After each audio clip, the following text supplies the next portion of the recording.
So guys, for the first step, you want to make sure that your date is correct. This date right here. If it's not correct, don't worry, I'll show you how to change it.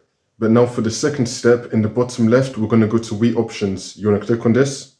And now once we're here, you want to click on Wii settings. And now once we're here on the Wii settings, if you do want to change your date, you can change it through here with the calendar. But now we're just going to continue with the tutorial. So to disable parental controls, we're going to click on the arrow. Now we're going to click on parental controls and then click on yes to change parental controls. And now once this comes up, you want to click on I forgot and then click on I forgot again.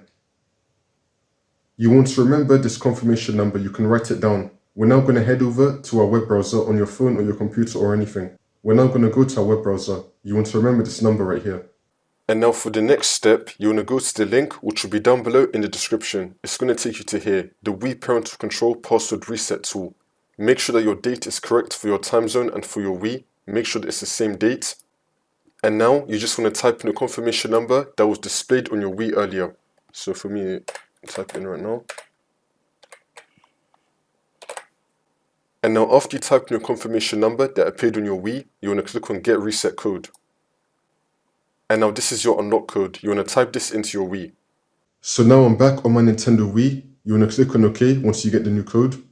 You want to type it in right here. For me, it's going to be 00629, which showed on the website. Click on OK, and then click on OK again. This should now disable parental controls. That's how you do it.